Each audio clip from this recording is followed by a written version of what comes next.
Thanks for that introduction. That was really great. And thank you to Adventure Design Group for having me. Thank you to San Francisco, Oakland, Bay Area for being not only so welcoming, but also being such an amazing cultural leader in this space for so long. And the space of immersive design, but also the space of like alternative culture and DIY aesthetic and everything that this area has stood for. It's bled out into the rest of the world, and that's Meow Wolf's not here without that. So thank you. Corporation, which is a for-profit, but it's a for-profit that's mission-driven. And but we only became a for-profit company in 2014. We were actually founded in 2008. That's when we started with things. So I'll get into that here in a second. We're most known for this project, which is the House of Eternal Return. It's an immersive storytelling experience that's in Santa Fe, New Mexico. And just to get a sense, like how many people have been to the house? Cool, about a third or half. Cool. How do people feel about spoilers, like images? You've probably seen them. Is anybody like totally, is that right? Okay. There's also a video that I might play that, but as everybody knows, like immersive experiences, videos, images, they don't, they kind of touch on it, but being there is like really where the magic is. So House of Eternal Return, yeah, it's a 20,000 square foot exhibition, and I'll get to how it came to be. We started off as an art collective that looked a lot like this in 2008, when it seemed like we were sort of just right on the end of the Bush era, and it felt like we were in Santa Fe, and we were a bunch of kids. I'm born and raised there in Santa Fe, and Santa Fe is like real art and culture, art galleries, Kenyon Road, shit like that, and we just didn't have a place to really like express ourselves. We didn't feel like we were part of the art culture, and more so we didn't feel like we were part of culture at all. Like we just didn't, we were hitting our heads against the wall, and it felt like we were being gatekept from like all of society, basically. And so we were like, fuck this. I kind of like did the math in my head. I was like, okay, if we all pitch in $900, or sorry, if we all pitch in like $50, we can get there to the $900 a month in rent, and we can have our own space. So that's pretty much what we did. And we didn't know what we were gonna do with the space. Like I was booking punk shows, hip hop shows, metal shows at the time, and then needed a space to do that. And then some other people that I got involved were more like artists, installation artists. I'd always really been into like psychedelia and kind of taking people into other realms. But this like all kind of came together, and we started to deck out our space with various types of objects that we would pull from the dumpster, or steal from Home Depot. So we were just really trying to express ourselves. We didn't think about money or customers really at all. We were just trying to like do something that was cool to us and had never really been done before. Kind of like scream really loudly in some visual ways. We built forts. That was largely what we like to do. For some reason, our generation, actually every generation, like we like to crawl inside of small spaces. And this is, I think, the industry of crawling inside of small spaces is just barely having its surface scratched right now.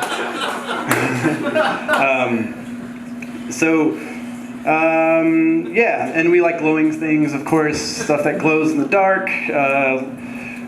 Somebody today on Facebook said, I don't know if I have to go to Meow Wolf because I've already seen the images and it just looks like a rave on steroids. And I'm like, wait, don't you want to go to a rave on steroids? And so we did this for like many years, and it just kept on being like, we would, and we were in spaces, as you guys can tell, like, we're in spaces where we're running a lot of extension cords and there's no insulation, and it's a really shitty environment. There's something great about it. There's something great about that struggle and kind of being bound together by this creative passion and pursuit.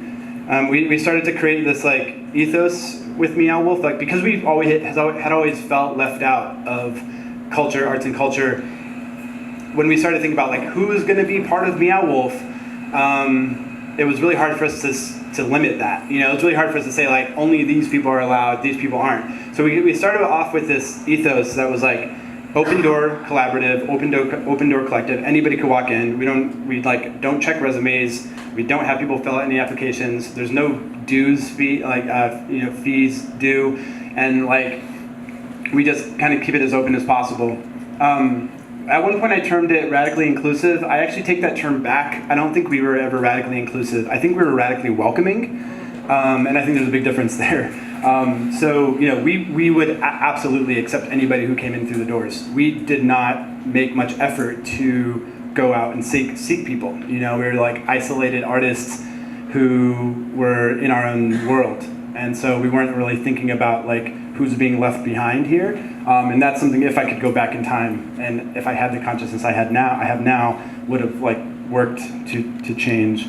But some other ethos that we had was like this idea of trusting first in this world. Yeah, see, I knew that was the next one. Okay, in this world of like being gatekept, one big thing of being gatekept, it's like I'm 27 years old, I'm working for a nonprofit, I'm pretty capable, I think, and yet like anytime I have an idea, like the generation above me basically would just doubt me first. And I had to like overcome their blind doubt first before I could even like start working on the thing that I needed to work on. It's like a really tough position to come from. And so, and it just made me like cynical. And so instead, like when people came up with ideas, we would trust first. We would say that, cool, do it, like let's do it. And it was scary for some people. Some people sort of like ran away from the group because they didn't actually want to do the thing that they were saying. But most people, it was like an empowering thing. It was like, oh shit, these people are like letting me do this. I better do it. Like I better come through. So we did this for a while. A lot of people decided like throwing money out of their pockets. And then we got an opportunity to do this show, which is called The Do Return. This was in 2011. This was the first time that the group had the opportunity to work inside of like a legit space, like size-wise and like proper electrical, and it was at a place called the Center for Contemporary Art in Santa Fe. And we decided to work on one piece, you know, like one centralized idea, and have this kind of act as, you know, a singular point that we could all collaborate around. This took design, this took structure, this took hierarchy. This started to take like the types of things that an open door anarchist collective, you know, might fight against. But we knew that we needed to do that. We knew that this was the direction we wanted to go in. So we made this show. It also came with these caves, which were, well, it didn't come with it. We made the caves. And the caves were made out of mud and straw, and I don't recommend that. Now we know there's a lot easier ways to make caves. You're doing the interviews? Okay. So I went in and like I made sure to bring as much Meow Wolf stuff as I could. And I was like, hey, this is the other thing that I do in my life. And so I worked for him for about 6 months. We brought Ernie Klein and his DeLorean out to Santa Fe. That was like one of the big marketing things that I got. And then he fired me. But then 3,000 square feet, and it's a total shithole, but it holds a lot of my memories as a kid. It was the bowling alley, and it's like it's the only place in Santa Fe where kids would go to have fun, and it had been totally vacant for 7 years or so. And I was walking through the parking lot with the real estate agent, and I was like, I think this building's perfect. And the real estate agent goes, okay, how much money do you guys have? I was like, none, zero, absolutely $0. He's like, okay. He's like, that's fine, we can figure this out. Who do you? Yeah, it's like really hungry real estate agent. And he says, okay, who do you know in Santa Fe that has money? And a couple of people came to mind, and George was the main one. I said, well, I know this guy, George. So I emailed George, and I said, George, there's this bowling alley. Will you consider buying it? And he emailed me back. He said, yeah, come, let's sit down and let's talk about it. So my goal at that meeting was to get George to the building. I was like, I'm sure if I can get him to just like go to the building, he's gonna love it. And sure enough, in the meeting, he says, well, let's go see it. We get into the parking lot, and he gets like totally fixated on this bowling pin sign that's like this like 15-foot tall bowling pin sign on the corner that says Silva Lanes, which is what it used to be called. And he goes, so if I buy the building, can we keep the sign? I was like, oh, and this is like, and anyways, long story short, in the lease, the sign has to stay for the entire time. Around the same time, I entered this thing called creative startups, which was totally new for me. I had never really thought about business before. I had done like back of napkin budgets, like how many people would it take to sustain how much it would cost, basically. But I did this and realized that realized that I was an entrepreneur and that was like a personality type. Like my whole life growing up, I thought that I was just like a fucking scam artist or like shoplifter, scam artist, rebel, and turns out I was just an entrepreneur.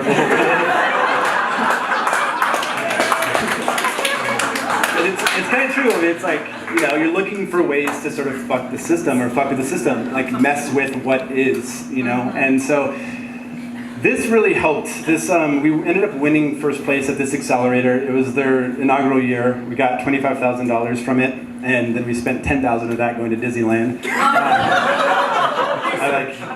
But this is one thing I learned is like the order of things. I learned this at Creative Startups, which is vision, funding, capacity, delivery, and that like oftentimes we let these things we flip-flop these things. Like we don't let ourselves have a complete vision because we're worried about where the money's gonna come from, or we don't let ourselves have a complete vision because we're worried about who's gonna do it. That's what I mean by capacity. It's just like, so this is what I learned is like, just build your vision. Like just shut everything else out. Like don't worry about where the money comes from. Don't worry about who's gonna do it. Just build the vision how you want it to be built. And like part of that vision needs to be the financial vision. Like you can't just build a creative vision. You have to build like a financial one, and one that's kind of based on timing, and one that's based on infrastructure and reality in some form. But build that vision and then craft it until it's fundable. Then worry about going into funding. And don't worry while you get the funding. Don't worry about like who the fuck's gonna build this. Like we didn't know who's gonna build the house with return. But anyway, this was like a really important thing that happened for me during that process. From an artistic perspective, like as artists, like we may want to do completely different things than what are listed here, but we were thinking about this as a business, like very straight up. So we were looking at the admissions-based markets, and admission-based markets are driven by kids, like whether we like it or not. They're driven by kids. And so we made sure to create something that was going to be an all ages experience, not a kid exclusive experience because we weren't interested in that, but something that we knew that if kids came, it would be okay for them to go to. Magic was an important design parameter. Discovery, the idea that like consumers, audiences, people could walk inside of our space and they could feel like they were discovering like over and over and over and over again. I think that that's like a real big reason why we're all in the industry that we're in, interested in the artwork we're in, is for that discovery, which is science. That's science. Like make people scientists again. Put that on a hat, maybe.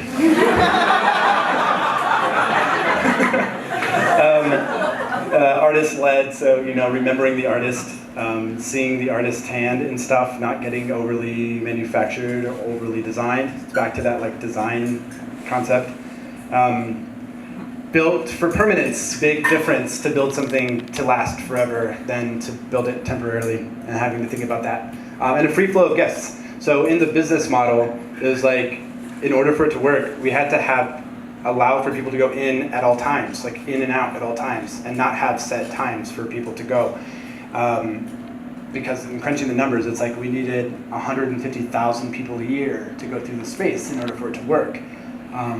So we didn't want to block that up with like blocks of time. So started doing concept art, obviously important step in the whole process, both for the sake of like building what you want to build and also for like PR and marketing purposes. That other image was the treehouse. This is an image of a space called Portals Bermuda. got this article. So this was like an amazing moment that happened for us really early on. Was The Guardian wrote an article about how George R. R. Martin is helping stem Santa Fe's youth exodus, and mentions basically me, the mayor, and him in like the same article. And this was 14 months before we even opened the doors. So all of this like momentum started to happen. Started to raise money. I want to be a San Francisco guy. He has a VC. This is a really amazing story. Basically, like he was the one where we didn't have payroll, and I walked him through the space. Took about a half an hour walkthrough, and this is like when I realized that the nonprofit world was a really like inferior world when it came to fundraising for the arts. Because I did a half an hour walkthrough with a total stranger, and after that half hour walkthrough, he asked me, he says, "How much money do you need?" And I said, "We're looking to get another $300,000." And he said, "You got it. I'll give it to you. Give it to you right now," basically. And he like wrote a check pretty much on the spot for that $300,000. And as anybody knows who's like written grants for Andy Warhol or whatever else art space or whatever these are, and to get a $300,000 grant is impossible, and especially if you're somebody like us. And so I know this is like it's a little bit of an issue, I guess to say, maybe a little controversial, but I really don't like the nonprofit art world or the nonprofit world. I think that like when it comes to social services, and I think when it comes to like I think it should be focused largely on social services. And when it comes to like art and creativity, I think it holds a lot of artists back because it's just sort of like the breadcrumbs, And it took us kind of understanding the for-profit model, not compromising to it, like still creating work that we believed in fully. But there was just so much more funding available when we were allowed to pivot and not just like think that the only way our artwork can be supported is if we, write grant proposals basically. And so this was a big shift for us. And, we get a lot of flack for that. A lot of people in the art world don't like the fact that we're a for-profit, like it immediately discredits us or something. Whatever. So we work for another,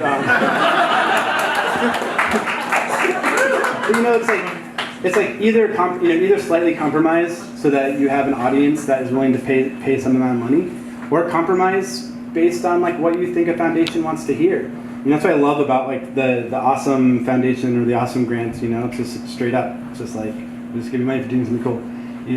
But so basically every other foundation out there, it's like you have to try to shift what it is you're doing to make them happy. So we ended up just sort of like going, racing towards the finish. It got more colorful. Put our own sign up. Everything we did was like DIY as fuck. Like we didn't like contract anything out except for the framing of the walls. Got contracted out, and some of the electrical, not all the electrical. But we basically like pride ourselves in that DIY-ness. That's why we do it. It's fun. We got this article in the LA Times. Like right before we opened, things started to like really like pick up. Finally we opened, and these are the images of the exhibit. I'll just try to get through these pretty fast. When you walk in, this is what you see, and a really important thing here is that like as an audience member, you don't have a guide and you don't have a map. From this point forward, you get to do whatever you want to do. Most people go inside and they explore and they check out different spaces, and they realize like something wonky is sort of going on, like the chandelier's all fucked, and if you get close to the table it starts to vibrate. And so we had sort of like a fabrication team, we had an art team, we had a video team, narrative. We had a team specifically thinking about the house. This is the mother's artist studio. She's one of the sort of main characters. And you can go through any of this. Like we don't care. Like you can ruffle through all of this shit here, read whatever you want to read. You start to figure out that there's like these secret passageways. The fridge is a big one. The fridge is the dryer is a big one. People love going through that. And then from there, basically, it opens up into this like crazy magical wonderland of artwork. So it's again that same structure. It's like, what kind of structure can we build that has a lot of integrity, has a lot of familiarity, a lot of solidness, that then allows for anything to happen, that allows for chaos to happen. And in this picture alone, there's probably like 30 or 50 artists represented, you know, and not in a sense of like, that's how many people it took to complete one person's vision, but that's how many people's visions are here, you know? Like, somebody owned the fake plants, like that was their project, and we let them do whatever it is that they wanted to do, for instance. A lot of other kind of like, these are the caves, the mastodon in the corner, interactive instruments. People, it's so funny, like, in an immersive art exhibit, or like in an alternative reality exhibit like this, a light switch, it means the fucking world to an audience member. Like if they can switch a light switch on and a light turns on, it's like mind blowing. Or like we have these automatic doors that open and close, and when people walk up, the doors open, and people will lose their shit, and they don't realize that like every day when they go to Walmart, same thing happens. But this one, I mean, this is like a little bit cooler than that. And these are like just laser. It's a laser harp. Every time you pluck one of the lasers, you get a nice little sound. Real maximal work. Portals Bermuda. So Portals Bermuda is sort of this like trans-dimensional, what's like travel agency, like a time travel agency basically, and you can go into like different worlds through that. Nico Salazar, I'll come back to that. That's Future Fantasy Delight. Classic Kasama, Infinity Room. Anybody can do an Infinity Room. You don't have to be Kasama to do it. People love it. It opened March 16th, 2016, and people just fucking love it. We didn't know what we were trying. We didn't know what we were doing, and then it just turns out that people are creating experiences that are unique, you know, and that are imaginative and magical. We opened and we kind of had to immediately start, like, we finished the exhibit at 5 p.m. and we opened to the public at 6 p.m. Like, it was that much space. We were like running home and showering and then coming back and then letting people into the exhibit and taking money and running credit cards, and nobody was trained on any of this shit. We were all like just figuring it out, you know, and from then on we've been just like dealing with operations. And finally, after like, we got a lot of press. I'm trying to figure out where I can talk about operations because it's interesting. You know, basically we just started having lines at the door every day. And we had the same artists who worked on the project were the same ones now like putting wristbands on and taking money at the door, which was cool at first because you had these people who really cared about the project, like introducing it to customers. But it got really old really fast, you know, like to see these lines every day. And so over the course of about 8 or 9 months, we transitioned everybody out of their jobs at the front desk and in the docent positions, and started hiring, you know, new people who were there just to do that. We became the #1 Instagram thing in New Mexico in the first year. There's this thing called Balloon Fiesta. I don't know if you guys know what that is, but it's a bunch of hot air balloons in the air at the same time. That one's like the king of New Mexico. Like they get like all the money in the world just to keep on doing this event, but we have more pictures than them. Tons of numbers. So I just like, you know, I modified an investor pitch. So tons of like, we're really popular numbers, impressions and Facebook followers and stuff like that. Made up a lot of money. In the first year, we made $7 million. This is this is an art collective that seriously, like 2 years before opening, had $0 in the bank and had never operated a business before. And now we opened, and first year, $7 million. The majority were adults, and the majority were adults from New Mexico. We had anticipated 125,000 visitors. We got 400,000 visitors in the first year, and that's in a town of 70,000 people.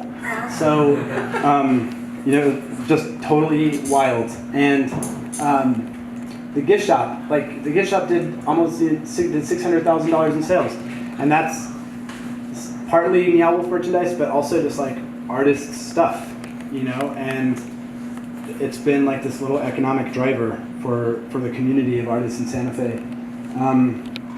Costs us about $5 million to operate.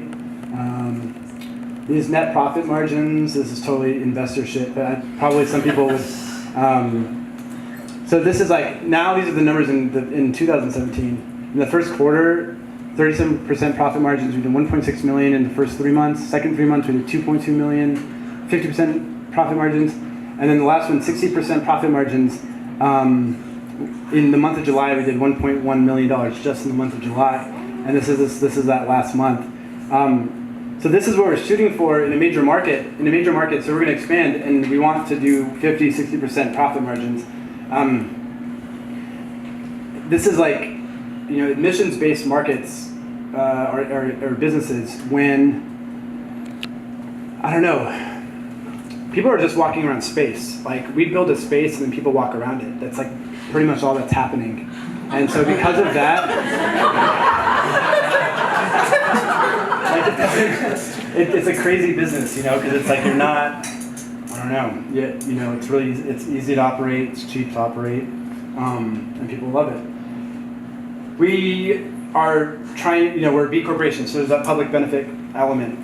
We set aside $200,000 of our profits to put back into DIY arts and music spaces around the country. We ended up funding over 100 art spaces. $215,000 is what we put towards that. And we couldn't get to everybody. There was like a ton of organizations that I really wish we could have funded. We got about 225 applications. And this was after Ghost Ship. This was like the realization that all of the press and all of the sentiment was negative, and nobody was coming out to say like, we value these spaces or we value this culture. And so, we could have done that through a press release or whatever. We could have done that, but money is the thing that spaces need. So that was the reason behind this. Now we're going to continue this. So like, the idea for me is that 10% of our net profits on an annual basis will go towards DIY arts and music spaces and like immersive design groups and people who are artists that are at the ground level, where like just some of that Kickstart money like could make a huge, gigantic difference. So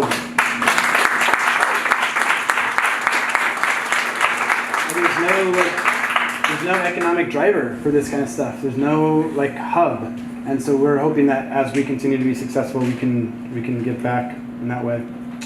We recently purchased this giant manufacturing facility in Santa Fe so that we can continue growing as a team. That's it inside. We're expanding into other markets. Here's something like we have real equipment that we're purchasing, which is crazy. Building these really beautiful huts that collapse and ship flat. Those are up at Oregon Eclipse this week. This is like for the geeks, I guess. This is the org chart of Meow Wolf. I wouldn't normally put this in, but I thought it would be good for tonight. We designed it so that project managers were at the center of everything, because like people who are dealing with like logistics like that, timing and budgets, and dealing with artists and dealing with people like me are so significant.